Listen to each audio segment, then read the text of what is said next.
अस्सलाम वालेकुम नाजरीन, आप देख रहे हैं नया पाकिस्तान और मैं हूं शहजाद इकबाल। हुकूमत और अपोजिशन के दरमियान मुज़ाकरात को लेकर पेशकश और जवाबी पेशकश के बाद ये बहस जारी थी कि मुज़ाकरात की मेज़ पर आने में पहल कौन करेगा और इन मुज़ाकरात का आगाज़ कैसे होगा। जिसके बाद अब वफाकी हुकूमत ने पाकिस्तान तहरीक इंसाफ समेत अपोजिशन इत्तेहाद के सामने ये मुतालबा रख दिया है कि अगर अपोजिशन को मुज़ाकरात करने हैं तो इसे चलकर हुकूमत के पास आना पड़ेगा और मुज़ाकरात के बारे में अपना मौक़िफ़ वाज़े करना होगा। कल हमारे प्रोग्राम में वज़ीर आज़म के मुशीर राना सनाउल्लाह ने अपोजिशन को पैगाम देते हुए कहा कि वज़ीर आज़म ने अपोजिशन को मुज़ाकरात की दावत दे दी है।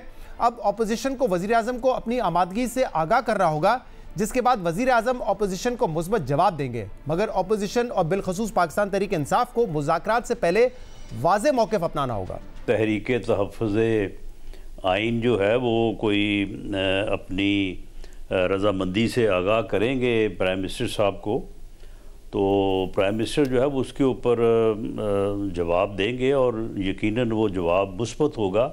अब जो तहरीक तहफ़्फ़ुज़ पाकिस्तान आइन है उनमें से 85% तो तहरीक इंसाफ है और तहरीक इंसाफ वालों ने अपने आप को अलहदा कर लिया है। उन्होंने कहा कि जी ये मुज़ाकरात में हम बिल्कुल शामिल नहीं होंगे, हमारा इससे कोई तल्लुक़ नहीं होगा।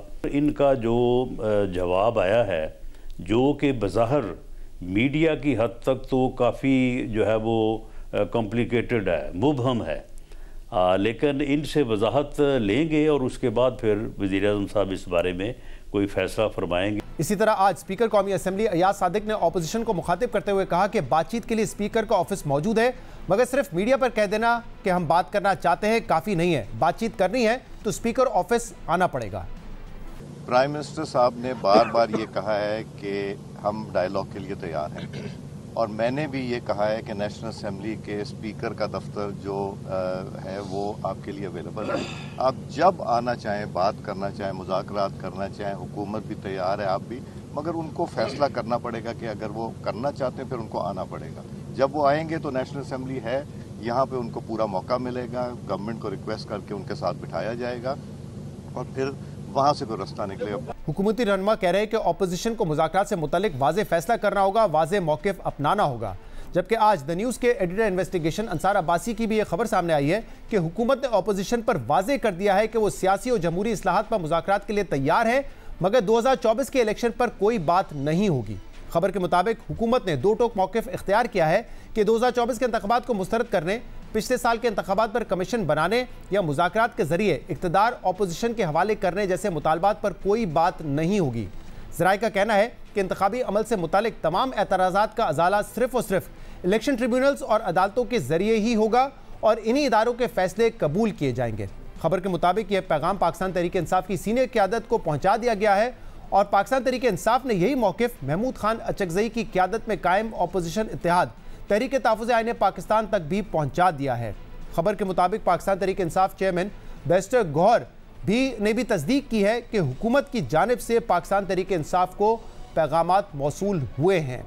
यानी एक तरफ तो मुल्क में मुज़ाकरात के लिए माहौल बनाने की बातें की जा रही हैं, तो वहीं वज़ीर आला सोहेल आफरीदी हुकूमत के ख़िलाफ़ एहतजाज का माहौल बनाने की तैयारी कर रहे हैं और स्ट्रीट मोबिलाइजेशन की इन्हीं कोशिशों ने मुज़ाकरात के मुस्तकबिल पर ये सवालात खड़े कर दिए हैं कि क्या मुज़ाकरात और सड़कों पर एहतजाज दोनों साथ साथ चल सकते हैं। अहम बात यह कि वज़ीर आला खैबर पख्तूनख्वा सोहेल आफरीदी इस वक्त लाहौर के 2 रोज़ा दौरे पर मौजूद हैं और कल पाकिस्तान तहरीक इंसाफ की जानिब से इनके काफिले के रास्ते में रुकावटें खड़ी करने के इल्ज़ामात लगाए गए थे। पंजाब असम्बली में खैबर पख्तूनख्वा के वुज़रा और सिक्योरिटी एहलकारों के दरमियान बदमज़गी के नाखुशगवार वाक़यात भी सामने आए और दोनों तरफ से सख्त बयानात भी दिए गए।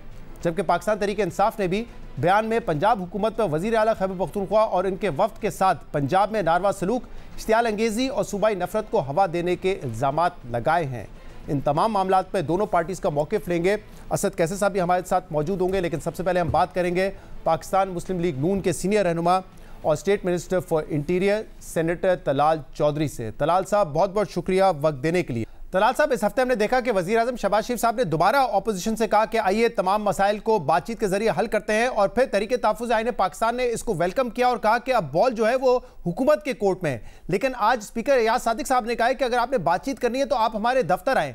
यानी कि अब ऐसा लगता है कि पहले आप में यह मामला आके फंस गया है। बिस्मिल्लाहिर्रहमानिर्रहीम। सबसे पहली बात यह है कि शहजाद साहब, मैं कोई अपनी बात नहीं कर रहा। मैंने आप ही के प्रोग्राम में कहा था कि छोटा मुंह और बड़ी बात है। ये तहरीक इंसाफ जिस टेबल से उठ के जा रही है, इसी मुज़ाकरात की टेबल पर ये वापस लौटेगी। जब ये अभी इन्होंने 26 नवंबर जैसे और ख्वाब देखे हुए थे, पाकिस्तान में इनकलाब, बांग्लादेश, नेपाल और सिंगापुर बनता देखा था। और बहुत सारे तजर्बात करके आखिरकार इन्होंने ये फैसला किया है कि असेंबलियां तोड़नी, इस्तीफे, लॉन्ग मार्च, 9 मई, 26 नवंबर और पता नहीं क्या खत लिखना और आईएमएफ की डील ना हो और पाकिस्तान पे पाबंदियां और लॉबिंग के बाद आखिरकार इन ये उसी जगह पर आए हैं, उसी टेबल पर जिससे ये उठ के गए थे। हुकूमत तो उठ के नहीं गई, हुकूमत तो उधर की उधर ही है। और ये जो टेबल है, ये पार्लियामेंट के अंदर स्पीकर साहब की निगरानी में या स्पीकर साहब ही का टेबल है। वजीर आजम पाकिस्तान ने 5 दफा बाज़ाब्ता फ्लोर ऑफ द हाउस और आखिरी दफा उन्होंने कैबिनेट के इजलास में ये बात की, लेकिन उन्होंने साथ ये भी कहा कि मुज़ाकरात होंगे, ब्लैकमेलिंग नहीं होगी। मुज़ाकरात हुकूमत करना चाहती है, लेकिन वो पाकिस्तान पर, पाकिस्तान के मसाइल पर और पाकिस्तान के आम आदमी की जिंदगी बेहतर बनाने के लिए जो भी बातचीत है वो जरूर होनी चाहिए।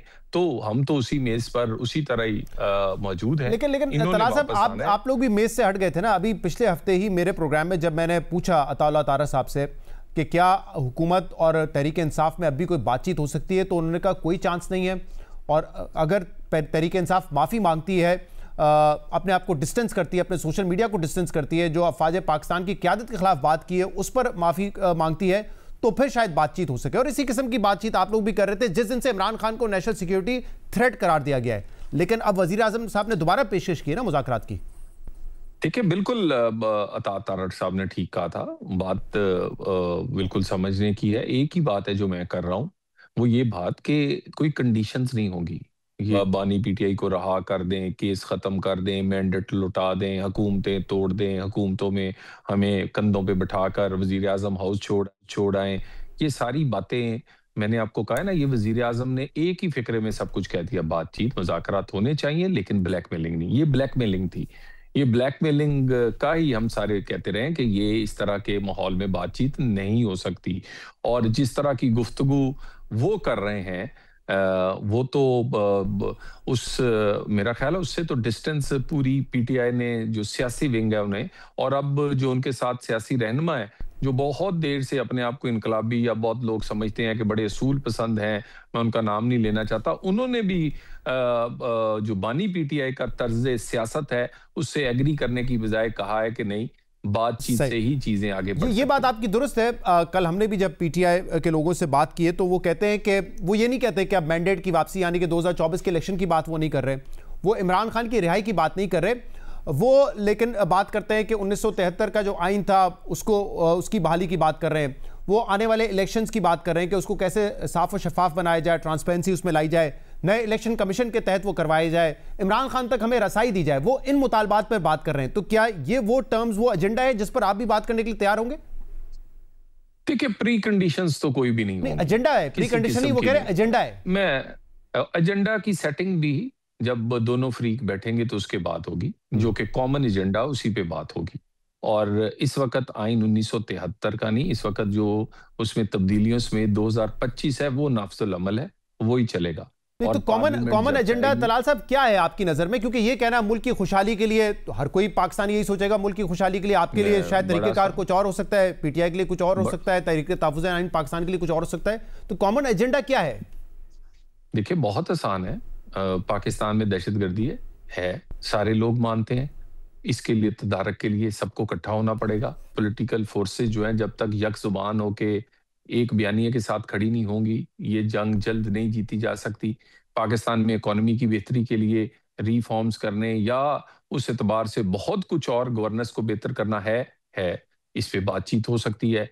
बहुत सारे ऐसे कवानीन, बहुत सारी ऐसी चीजें जो जरूरत है जो कॉमन एजेंडा होगा वो बिल्कुल उस पर मतलब आप जो बात कर रहे हैं, आप कह रहे हैं टेररिज्म एक इशू है, इकोनॉमी है, गवर्नेंस है, इस पे या तो आपका सपोर्टिंग आर्म बने या अगर उनको कोई इस पर राय देनी है तो अपनी राय दे, बस इस हद तक ही महदूद है। तो यानी कि जो शहबाज शरीफ साहब बात करते हैं वो तो ऑब्वियसली पॉलिटिकल टेम्परेचर नीचे लाने की बात कर रहे हैं ना।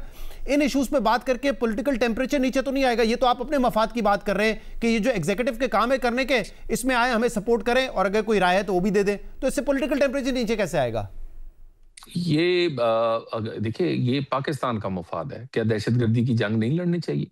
जो हुकूमतें हैं उनका फर्ज नहीं बनता, जो पॉलिटिकल पार्टीज है उनका फर्ज नहीं बनता कि वो उसमें हिस्सा डालें? पाकिस्तान की इकोनॉमी और उसके इकोनॉमिक रिफॉर्म्स करने क्या सबका उसमें सारे बेनिफिशियरी? तो वो तो पार्लियामेंट मौजूद है ना, पार्लियामेंट मौजूद है। मैं उसी पे जी जी देखिए, मेरी गुजारिश सुने शहजाद साहब, वो गुजारिश ये है कि ये तो बेसिक पॉइंट्स हैं। उसके बाद रही बात जब इन्होंने काम शुरू किया था और कहाँ ये पहुंचे हैं, आखिर उसी टेबल पर आए हैं। स्पीकर साहब की टेबल है, स्पीकर साहब के पास आए, उनके ऑफिस में सबका ऑफिस है, सबसे उनके राब्ते हैं, वो कॉमन आदमी हैं।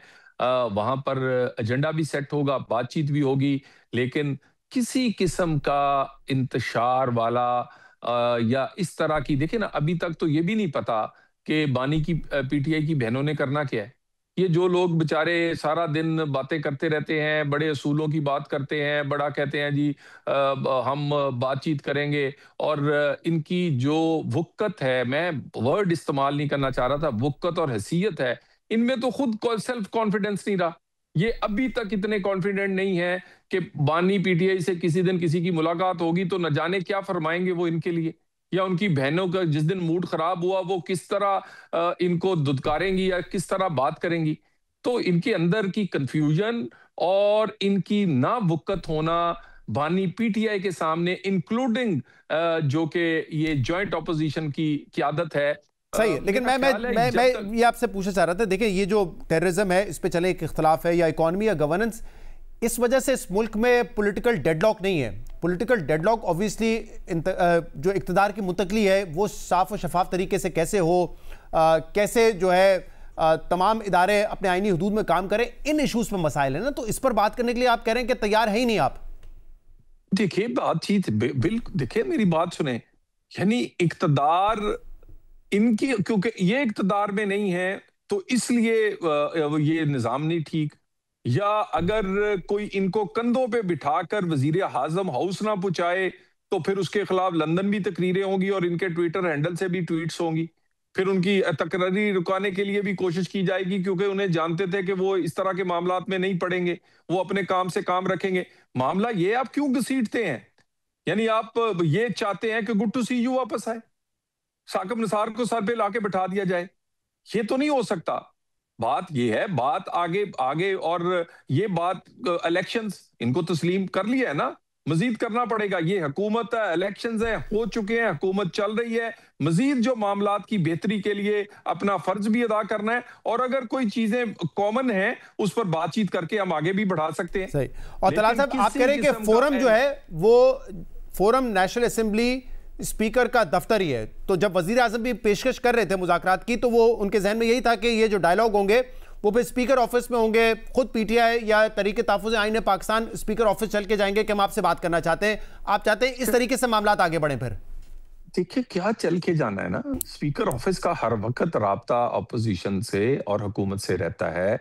वजीर आजम पाकिस्तान इससे पहले फ्लोर ऑफ द हाउस कह चुके हैं कि अगर आप मेरे ऑफिस नहीं आना चाहते तो मैं चल के स्पीकर के ऑफिस आपके पास आता हूं, उधर आए, उधर बात कर लेते हैं। तो वो कॉमन एक ऑफिस है, और पार्लियामेंट मतलब कोई ऐसा नहीं होगा हुकूमत अपने तौर पे कमेटी बना दे कि ये 3-4 लोग हैं, ये हमने कमेटी बना दी है, आप अपनी कमेटी बनाएं, चले मुज़ाकरात शुरू करते हैं।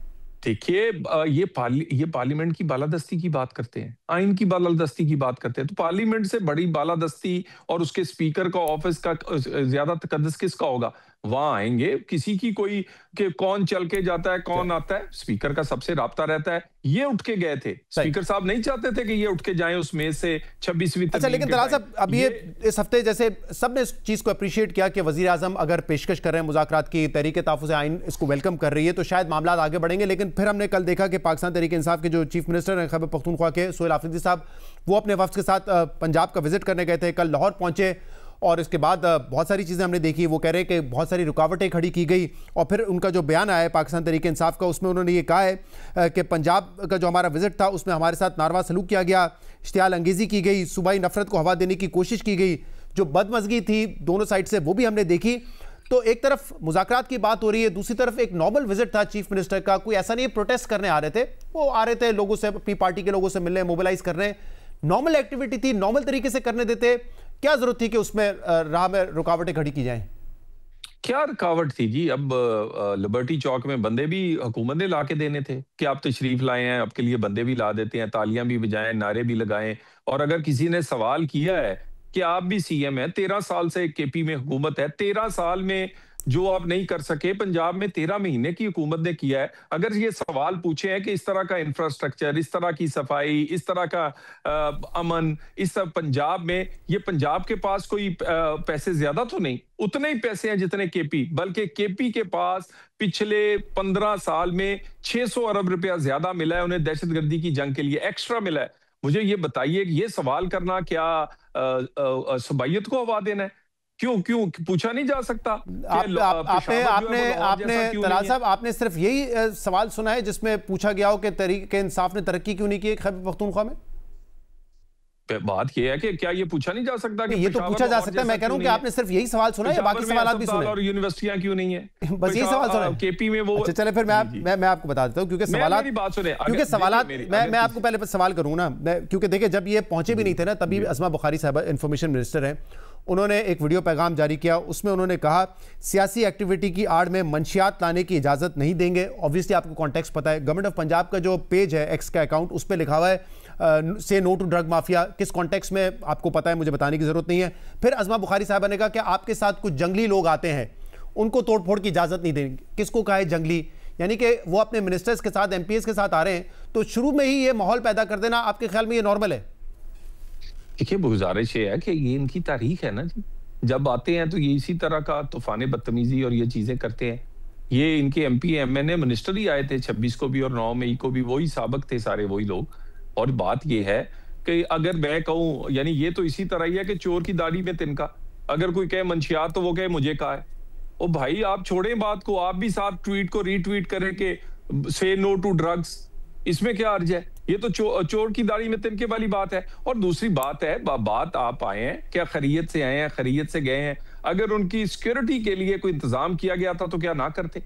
बाकी रही बात, सवाल जो है वो आपके सहाफियों ने किए, वो आप उनसे ये एक अलग मामला है तलाल साहब, जिसमें बहुत सारे सहाफी जिनका ताल्लुक लाहौर से है, जो कि कवर करते रहते हैं पंजाब असेंबली, वो कह रहे हैं कि तमाम सहाफी जो वहां पे मौजूद थे, जो इस तरह के सवाल कर रहे थे, जिसपे कहा जा रहा है कि इश्तियाल में दिलाया गया लोगों को, उनका वो पंजाब असेंबली कवर नहीं करते, वो सहाफी नहीं थे। मैंने भी कुछ लोगों के प्रोफाइल देखे हैं, यूट्यूबर्स वगैरह थे, और शायद ऐसे लोग भी थे जिनकी वाबस्तगी शायद नून लीग के साथ हो, और इल्ज़ाम ये लग रहा है कि प्लांट किया गया था इन लोगों को। मेरी बात सुने, शुक्र है आप भी अपने आप को आपने यूट्यूबर से और इस तरह के लोगों से अलहदा किया है। अगर किसी ने ये किया तो उसे नहीं करना चाहिए था।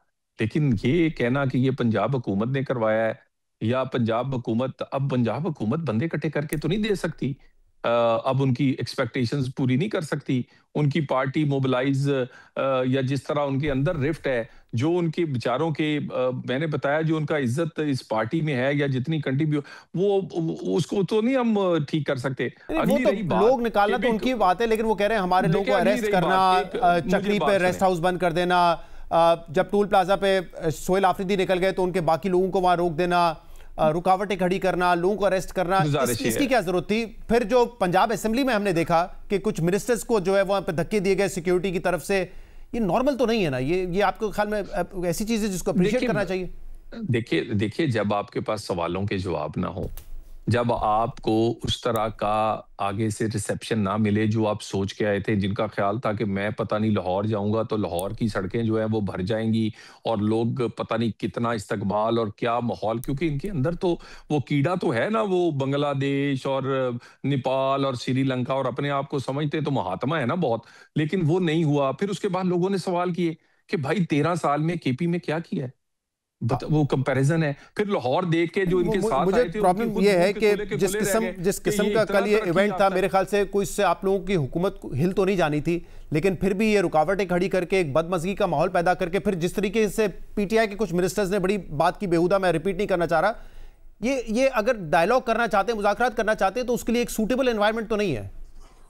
देखिए, सूटेबल एनवायरनमेंट, सबसे पहली बात ये बताएं कि जब वजीर आजम ने मुज़ाकरात का कहा, सबसे पहला जो अलीमा बाजी हैं, उन्होंने क्या कहा कि जो बातचीत करेगा वो हम में से नहीं। फिर उसके बाद जो शेख वकास हैं, इनके सेक्रेटरी इतलात, उन्होंने खुद कहा कि हम रिजेक्ट करते हैं उनको। तो बात ये है कि माहौल ये खुद खराब करते हैं। इस माहौल को ठीक रखना, और उसके बाद जो न्यूट्रल लोग हैं, उन्होंने इनके जो क्या स्पोक्स पर्सन है, उनके बारे में कहा है कि खुदा का वास्ता है, अगर आपको इससे कोई बात करना ही चाह रहा है तो अपने आप को, माहौल को ठीक करना भी केपी की हुकूमत या उसके वजीर आला और स्पोक्स पर्सन का काम है। हम तो अभी भी वजीर आजम ने जो कहा है, अपनी जाती राय एक साइड पर रखकर, बहुत सारी चीजें एक साइड पर रख के वजीर आजम ने जो कहा है वो कर रहे हैं। मगर एक मैं आपसे बता दूं, ये कोई बातचीत पर्सन स्पेसिफिक नहीं होगी, केसेस स्पेसिफिक नहीं होगी, कोई प्री कंडीशंस नहीं होंगी। बातचीत पाकिस्तान पे होगी, पाकिस्तान के मसाइल पे होगी। बहुत बहुत शुक्रिया, बहुत बहुत शुक्रिया। तलाल चौधरी साहब हमारे साथ मौजूद थे, शामिल करते हैं, मजीद बात करेंगे। असद कैसर साहब हमारे साथ ब्रेक के बाद होंगे, stay with us. Welcome back नाज़रीन। ब्रेक में जाने से पहले हमारे साथ तलाल चौधरी साहब मौजूद थे। हम मजीद बात करेंगे, जिसके लिए हमें ज्वाइन किया है पाकिस्तान तहरीक इंसाफ के सीनियर रहनुमा और साबिक स्पीकर कौमी असम्बली असद कैसर ने। असद साहब, सबसे पहले तो ज़रा इस पर मजीद क्लैरिटी दे दीजिएगा, क्योंकि आपने एक दो दिन पहले इंटरव्यूज़ में ये कहा है कि तहरीक तहफ़्फ़ुज़ पाकिस्तान आइन जो है वो मुज़ाकरात के लिए तैयार है, और ऑब्वियसली इस अलायंस का हिस्सा पाकिस्तान तहरीक इंसाफ भी है। लेकिन जब शेख वकास अकरम या किसी और से पूछा जाता है, सलमान अकरम राजा साहब से, तो वो कहते हैं कि नहीं, इमरान खान ने कहा है कि पाकिस्तान तहरीक इंसाफ जो है वो तो मुज़ाकरात नहीं करेगी, और हम देख भी रहे हैं कि सोहेल आफरीदी साहब जो है वो कोशिश कर रहे हैं लोगों को मोबिलाइज करने की। तो क्या फ़र्क सिर्फ इतना ही है कि प्लेटफॉर्म डिफरेंट है, वो पीटीआई का प्लेटफॉर्म है और ये तहरीक तहफ़्फ़ुज़ आइन पाकिस्तान का प्लेटफॉर्म है, या वाकई कुछ कन्फ्यूजन है इस वक्त पीटीआई की सफ़ों में? नहीं, बिल्कुल कोई कन्फ्यूजन नहीं है, और जो भी हमने बयानिया दिया है ये सबसे मशावरत है। इस पर तमाम पीटीआई की तमाम लीडरशिप के साथ मशावरत की गई थी, और शेख वकास के साथ भी मतलब बात हुई थी। लेकिन चूंकि वो स्टेटमेंट पहले आ चुका था और हमारी जो एलामिया था वो थोड़ी देर बाद निकला था, तो ये से तो मुमकिन नहीं है कि पीटीआई एक मुशावरत में ना और अलायंस जो है ना कोई दूसरी बात करे, क्योंकि सबसे बड़ी पॉलिटिकल पार्टी अलायंस है। देखिए, हमने जो एजेंडा दिया है ना, हमने एक एजेंडा दिया है। हमने जमहूरियत, रूल ऑफ लॉ, आइन की बालादस्ती, free and fair election commission और सिविल सुप्रीमेसी और ह्यूमन राइट्स, ये नहीं, हमने ये एक एजेंडा दिया है। और इस एजेंडे पे फिर बात होगी, फिर हमारा जो अपना नुक्ता नज़र होगा एजेंडे पे, वो हम कुल के सामने रखेंगे। तो ये जो भी है, और दूसरी ये कि इस वक्त तो हमारी तहरीक चल रही है। ऐसा तो नहीं है कि बस हमने ऐलान किया तो उसके मुताबिक जो नाम बस बैठ गए। ये जो सुहेल का विजिट है, ये भी हमारे आपस में मशावरत से है। इसके बाद 8 फरवरी का जो हमने फैसला किया है कि हम यूम सियाम मनाएंगे, वो भी हमने तमाम पार्टियों के साथ, तहरीक इंसाफ इसमें मेन किरदार है, सबके मशावरत से हो रहा है। और एक बड़े पैमाने पे जो है हम कोशिश कर रहे हैं कि सिविल सोसाइटी को भी शामिल करें, ट्रांसपोर्टर को भी शामिल करें, ट्रेडर को भी शामिल करें, ताजरों को भी शामिल करें, मुख्तलिफ तंजीमों को शामिल करें। और एक बड़े लेवल पे हम ये समझते हैं कि 8 फरवरी को आवाम से वोट का हक छीना गया। तो असद कैसर साहब, अगर ये कहा जाए कि तहरीक तहफ़्फ़ुज़ आइन पाकिस्तान और पाकिस्तान तहरीक इंसाफ दोनों हुकूमत से मुज़ाकरात के लिए तैयार है, तो ये कहना दुरुस्त होगा? देखिए, अलायंस का मतलब तो ये है कि अगर अलायंस, अगर पीटीआई इस पे एग्री नहीं करते तो कैसे हो सकता है? फिर जो हमारा इमरान खान जो हमारा लीडर है, उन्होंने कैटेगरिकली कहा है, क्योंकि उन्होंने 2 सीनियर लीडर्स को इसलिए कहा कि वो एक्सपीरियंस है, उसकी जो है ना एक अपनी सियासी नजरियात भी है, तो उसको असाइनमेंट दी है। लेकिन तहरीक इंसाफ बिल्कुल ऑन बोर्ड है, जो भी होगा तहरीक होगी तो भी अलायंस एज ए होल। लेकिन असद साहब, जैसे आप कह रहे हैं कि वो शेख साहब का बयान आप कह रहे हैं कि हमारे एलामिया से पहले आया था, ऐसा नहीं है। एलामिया के बाद भी उन्होंने ये बात की। कल शफीउल्लाह जान साहब, जो कि इंफॉर्मेशन मिनिस्टर की हैसियत रखते हैं केपी में, उन्होंने कहा कि पीटीआई कोई मुज़ाकरात नहीं कर रही, सिर्फ इमरान खान ने कहा है कि महमूद खान अचकज़ई साहब मुज़ाकरात करेंगे और तहरीक तहफ़्फ़ुज़ आइन पाकिस्तान बेशक मुज़ाकरात करे, जिसमें आप भी हैं, लेकिन पीटीआई मुज़ाकरात नहीं करेगी। ये क्या कंफ्यूजन जो है? बात करता हूँ, जी, मैं जो बात कर रहा हूँ वो पॉलिसी समझो, वो पीटीआई की भी पॉलिसी समझो, वो अलायंस की भी पॉलिसी समझो। ओके, मैं जो बात कर रहा हूँ मतलब ये है कि अगर कोई तशरीह में थोड़ी बहुत फर्क है तो उसको वाज़ेह होना चाहिए।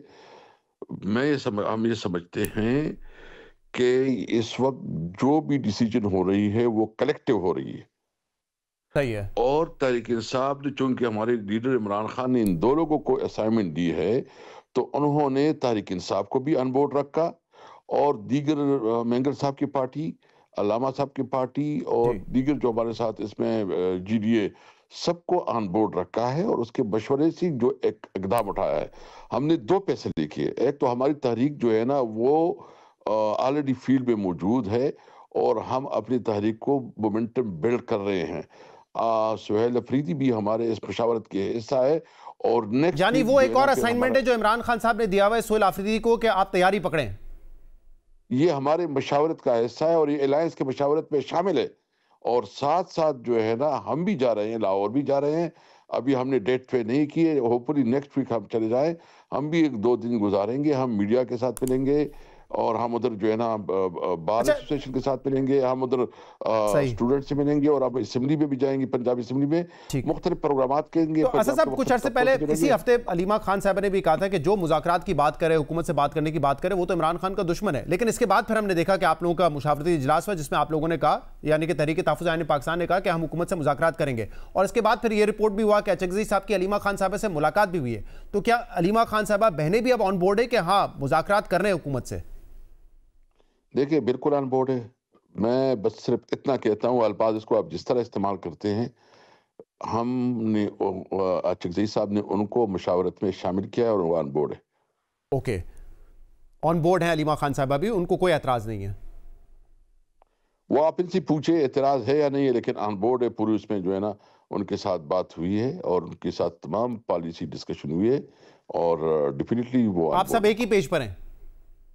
बिल्कुल एक पेज पे, कोई कंफ्यूजन नहीं। ठीक है। अब बात ये मामला है कि अब ये मुज़ाकरात का सिलसिला आगे कैसे बढ़ेगा। अभी हमारी बात हुई तलाल चौधरी साहब से, और बल्कि आज यास सादिक साहब ने भी कहा कि स्पीकर ऑफिस के दरवाजे खुले हुए हैं, आप आइए और बात करें, जिन इशूज़ पे बात करनी है हम अपना एजेंडा देंगे।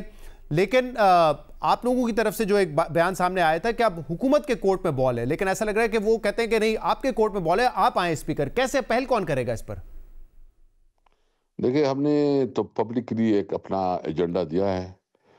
अगर हुकूमत पे देखिए, इस वक्त तो अमन मुल्क जो है ना, मुल्क पे जमहूरियत नहीं है।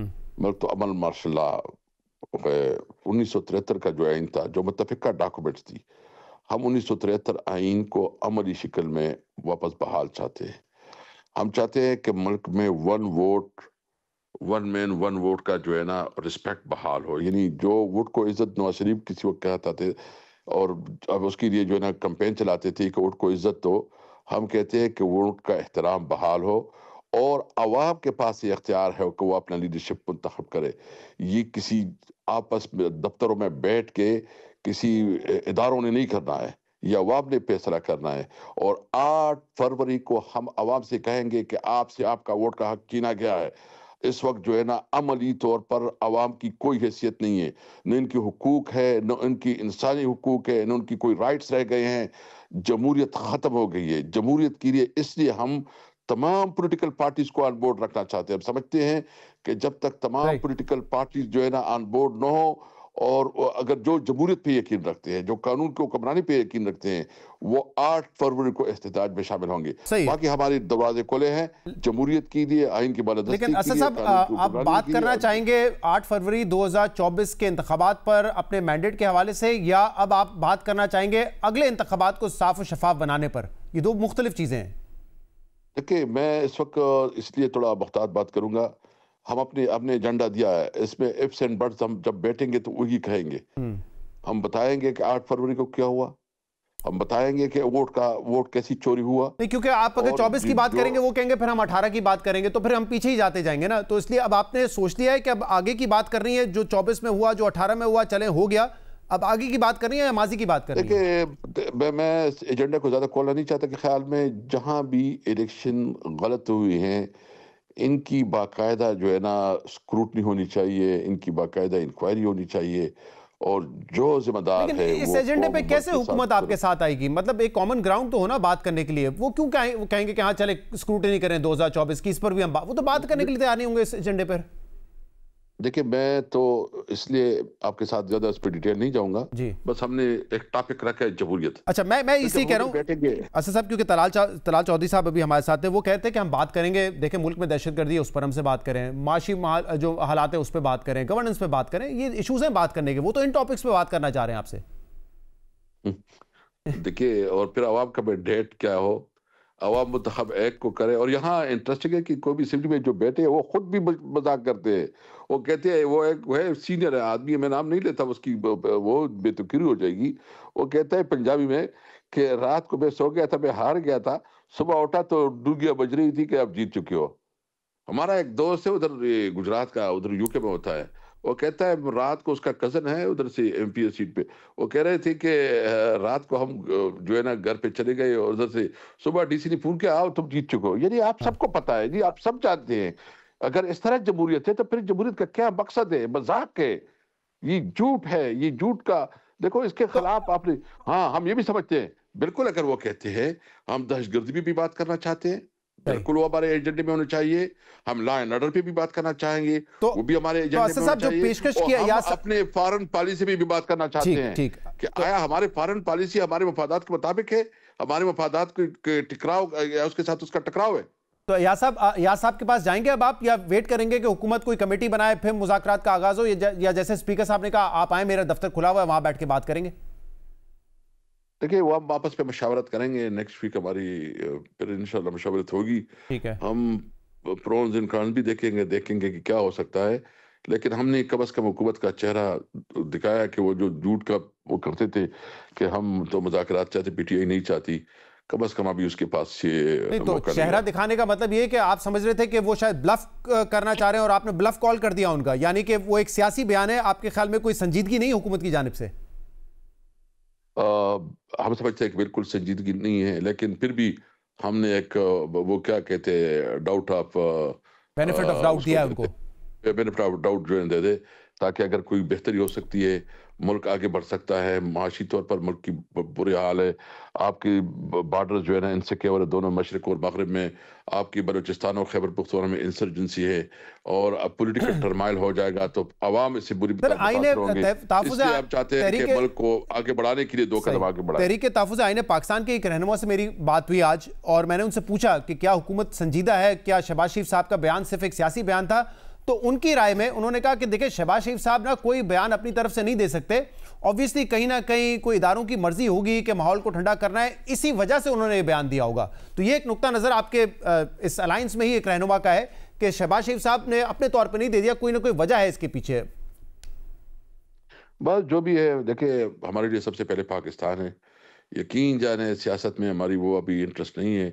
हमारी लीडर इमरान खान के साथ जो जुल्म हो रहा है, जिस तरह उसकी हुकूक जो है ना से डिनाइल हो रहा है, उसको जेल में जिस तरह आइसोलेशन में रखा जा रहा है, और फिर जो उसकी बीवी और पूरी पार्टी को, और जिस तरह पार्टी को तोड़ फोड़ जा रही है, इसके बावजूद हमने दिल बड़ा किया पाकिस्तान के लिए, सिर्फ पाकिस्तान कपे और पाकिस्तान आगे बढ़े। अच्छा, इसी दौरान जब ये मुज़ाकरात की इस हफ्ते बात भी हो रही है, लेकिन कल हमने देखा सोहेल आफरीदी साहब का जो दौरा था अपने वफ्द के साथ पंजाब में, और वो लाहौर पहुंचे तो पीटीआई की तरफ से बड़े शिकवे हुए कि नारवा सलूक किया गया, इश्तियाल अंगेजी की गई, रास्ते रोक दिए गए, चक्री गेस्ट हाउस बंद कर दिया गया, और काफ़ी सारी शिकायतें की। उसमें आज जो पीटीआई का एलामिया है उसमें यह भी कहा गया है कि पंजाब ने सूबाई नफरत फैलाने की कोशिश की है। ये बड़ा एक सेंसिटिव मामला है, अगर 2 कौमियतें, 2 ये क्यों कह रहे हैं आप लोग? हम समझते हैं कि हमें बहुत तकलीफ है, हम सब पाकिस्तानी हैं, हमें पाकिस्तान का सोचना है। लेकिन जिस तरह रवैया रखा गया कि सोहेल अफरीदी अपने के साथ जो है ना चर्च और मतलब वो लेके आए हैं, और मतलब इंसल्ट कर रहे हैं, और फिर जो उधर जो है ना जो अल्फाज इस्तेमाल की गई है, हमें अफसोस है इस पे। बहरहाल हम जो है ना कौमियत को हवा नहीं दे रहे, हम पाकिस्तानी हैं, और हम पीटीआई वाहिद पार्टी है जो कि तब पूरी मुल्क की पार्टी है, जिसमें बलोची, पश्तून, पंजाबी, सराइकी और महाजर सब इसमें शामिल हैं और ये वहदत की अलामत है। हमें कोई तौर पर जो है ना इस नफरतों से सब मैं पर्सनली इंडोर्स नहीं करता इस तरह के सवालात जो किए गए, जो कि आपकी पार्टी कह रही है कि प्लांटेड लोगों के जरिए सवालात करवाए गए, या जो गवर्नमेंट ऑफ पंजाब का ये मौकिफ था ड्रग्स के हवाले से, मैं पर्सनली इंडोर्स नहीं करता। लेकिन बदकिस्मती से ये हमारे पॉलिटिकल डिस्कोर्स का हिस्सा है और इसमें पाकिस्तान तहरीक इंसाफ तो बहुत आगे रही है। मैं कुछ मिसालें दे देता हूं। अगर आपको ये चर्च की बातें बुरी लग रही हैं तो आप ही के प्लेटफॉर्म से ये बातें होती थी कि मरियम का पापा चोर है, नून लीग की फैक्ट्रियों से रॉ के एजेंट निकलते हैं, मौलाना डीजल, मतलब ये तमाम वो बातें जो कि पॉलिटिकल डिस्कोर्स का हिस्सा आप लोगों ने इसको बनाया है। तो अगर आप लोग ये बातें करेंगे तो एक इल्जाम अगर पीटीआई पे लगेगा या सूर आफिदी पे लगेगा तो फिर लोग उस हवाले से भी सवाल करेंगे, आपके जो सियासी मुखालफिन है उस हवाले से तनकीद भी करेंगे। देखिए, ज़ाती तौर पर भी नहीं होनी चाहिए और ये नामुनासिब है कि आप कोई ऐसे अल्फाज इस्तेमाल करें, लेकिन फिर जब पाकिस्तान की जो फेडरेशन को नुकसान हो और आप इतने नफरत की कोई अलामत दे तो वो बहुत अफसोसनाक है। यानी मैं समझता हूँ कि नवाज शरीफ अगर अपने आप को पाकिस्तानी समझता है और वो समझता है कि उसके साथ पाकिस्तान का कोई वकार है, तो जो इसके जिम्मेदारान है उसके खिलाफ उसको एक्शन लेना चाहिए पार्टी में भी, और अपनी बेटी को भी कहना चाहिए कि आप जो है ना अपना रवैये में जो है ना जिस तरह सवाल ये है साहब कि क्या पंजाब हुकूमत सूबाई नफरत को हवा दे रही है या आप इसको सूबाई नफरत का एक मामला बना रहे हैं? क्योंकि देखिए मामला इस वक्त मेरे ख्याल से खैबर पख्तूनख्वा का नहीं है, मामला पीटीआई का है, जो कि हम सब समझते हैं, इस पर बात करते हैं कि पीटीआई को पॉलिटिकल एक्टिविटी की इजाजत नहीं है। ऐसा नहीं है कि पीटीआई खैबर पख्तूनख्वा को इजाजत नहीं है, पीटीआई पंजाब से तो लोग निकले ही निकल, यानी कि खैबर पख्तूनख्वा से तो फिर भी पंजाब में पहुंच गए, लेकिन पीटीआई पंजाब के लोग तो आपको पता है इस्लामाबाद भी पहुंचना हो, कहीं और एहतजाज करना हो वहां पे, क्योंकि नून लीग की हुकूमत है, वो तो निकल ही नहीं सकते। तो इम्तियाजी सलूक पीटीआई खैबर पख्तूनख्वा या पश्तूनों के खिलाफ है पंजाब का, या पीटीआई बतौर जो पॉलिटिकल जमात है, चाहे वो सिंध की हो, पंजाब की हो या केपी की हो, उनके साथ इम्तियाजी सलूक है? दो अलग पहलू हैं ये। अच्छा, ये मुझे बताएं कि आप जब पैरे लगाए, आप जब पुलिस की तशद्दुद करवाए, आप जब कोई आ रहा हो, यानी आप देख रहे हैं कि हमारा एक साबिका एमएनए को गिरफ्तार किया गया, तमाम एमपीएस एमएनएस की घरों पे छापे मारे गए, हमारे वर्कर के घरों पे छापे मारे गए, खौफ का माहौल पैदा किया। तो वो सब पंजाब में किया ना, वही मैं कह रहा हूँ ज्यादती हो रही। मैं ये नहीं कह रहा ज्यादती नहीं हो रही, मैं कह रहा हूँ आपकी जमात के साथ ज्यादती हो रही है, लेकिन सूबाई या फिर कौमियत की बुनियाद पे नहीं हो रही, बतौर जमात हो रही है। देखिए वो एक फाशिस्ट हुकूमत है, इस मुल्क ने कोई कानून और आइन के मुताबिक चलना है। भाई हमारा कानूनी आईनी हक है कि हम जलसे करें, हमारा कानूनी आईनी हक है कि हम जुलूस निकाले, अपना पुरअमन एहतजाज करें। ये कौन होते हैं कि हमें जो ना रोके? मतलब ये देखो वही मैं कह रहा हूँ, ये तो मैं आपसे इंडोर्स कर रहा हूँ ना कि आपको सियासी एक्टिविटी की इजाजत नहीं है, नॉर्मल पॉलिटिक्स आपको नहीं करने दी जा रही, वो बात बिल्कुल ठीक है, लेकिन ये टारगेट पीटीआई को कर रहे हैं, किसी एक सूबे को नहीं कर रहे ना। लेकिन प्रॉब्लम बदकिस्मत ये है कि एक सूबे का चीफ मिनिस्टर, चीफ एग्जीक्यूटिव आया, हाँ। उसको रिस्पेक्ट देनी चाहिए थी। ये बात दुरुस्त है। असेंबली में जा रहा था, वो असेंबली में जा रहा था। जी ये दुरुस्त है। असेंबली में आप देखें कि हमारे एक एमपीएस के साथ जो रवैया, हमारा जो लोकल गवर्नमेंट का मिनिस्टर है उसको धक्के दे रहे हैं, ये बिल्कुल नहीं होना चाहिए था। बट मेरा सिर्फ नुकता ये कि ये क्योंकि पीटीआई से ताल्लुक है इसलिए ये हो रहा है, उनका ताल्लुक खैबर पख्तूनख्वा से है, हमें उस वजह से नहीं है। हाँ, इनको समझना चाहिए, हम किसी तौर पर ना नेशनलिज्म पे, कौम परस्ती पे कोई बिलीफ रखते हैं, ना हम समझते हैं कि कोई ऐसा रवैया होना चाहिए, बहुत जिम्मेदार रवैया होना चाहिए। और ये मुस्लिम लीग खुद अपने रवैये पे सोचे। नवाज शरीफ अवाम के साथ है, जमहूरियत के साथ है, जो उसका अपना बयानिया था वोट को इज्जत दो इसके साथ है, या वो फाशिस्ट रवैये के साथ बहुत उसका ये रवैया देखा जाएगा। बहुत बहुत शुक्रिया असद कैसे मौजूद थे, अपना नुक्ता नजर पेश कर रहे थे। प्रोग्राम में एक ब्रेक शामिल करेंगे, मजीद बात करेंगे। Welcome back. मुत्तहिदा अरब अमीरात के सदर मोहम्मद बिन जायद कल पाकिस्तान के पहले दौरे पर तशरीफ लाए थे और इनके दौरे के दौरान तो किसी इमराती सरमायाकारी का कोई ऐलान सामने नहीं आया, लेकिन आज इमराती सरमायाकारी को लेकर नायब वजीर आजम और वजीर खारजा सेनेटर इसाक डार ने एक अहम बात की है। उन्होंने बताया है कि मुत्तहिदा अरब अमीरात के $3 अरब डिपॉजिट्स जो पाकिस्तान के पास हैं, उनमें से $1 अरब को फौजी फाउंडेशन में इन्वेस्टमेंट में कन्वर्ट किया जा रहा है। इसाक डार का कहना है कि पिछले कुछ हफ्तों से मुत्तहिदा अरब अमीरात से इन डिपॉजिट्स को सरमायाकारी में बदलने पर बातचीत जारी थी, जिसके बाद यह तय पाया है कि मुत्तहिदा अरब अमीरात $3 अरब के डिपॉजिट्स में से $1 अरब के फौजी फाउंडेशन कंपनी के शेयर्स खरीदेगा, जिससे पाकिस्तान के जिम्मे वाजिबुल अदा बैरूनी कर्ज में $1 अरब की कमी हो जाएगी, जबकि बाकी $2 अरब का डिपॉजिट रोल ओवर किया जाएगा। यूएई के साथ हम करंटली एंगेज्ड हैं। उनका $1 बिलियन जो पहला था रोल ओवर चंद हफ्ते पहले, उस पे हमने उनको एंगेज किया हुआ है। they will be acquiring some shares and this liability will end. वो फौजी फाउंडेशन ग्रुप की शेयर्स होंगे। एक्सटेंसिव मीटिंग्स हो चुकी हैं, जो कमेटी है इस हवाले से मेरे चेयरमैनशिप में, और फौजी फाउंडेशन जो है ग्रुप को लीड ले रहा है। तो उम्मीद है कि इंशाअल्लाह 31 मार्च तक ये ट्रांजैक्शन पाया तकमील तो होगी और कुछ शेयर डिसइन्वेस्ट होंगे फौजी ग्रुप के मुख्तलिफ कंपनीज के, और वो $1 बिलियन जो है वो हमारी नो लॉन्गर लायबिलिटी होगी। इसाक डार का कहना है कि मुत्तहदा अरब अमारात की ये ट्रांजैक्शन मार्च 2026 तक मुकम्मल हो जाएगी। अहम बात यह कि मुत्तहदा अरब अमारात की जानिब से $1 अरब के डिपॉजिट्स को इन्वेस्टमेंट में बदलने से पाकिस्तान के बैरूनी कर्जे में तो $1 अरब की कमी आएगी, लेकिन डिपॉजिट को इन्वेस्टमेंट से बदलने से पाकिस्तान में डॉलर का कोई नया इनफ्लो नहीं होगा। प्रोग्राम में आगे बढ़ते हैं और बात करते हैं एक अफसोसनाक खबर की।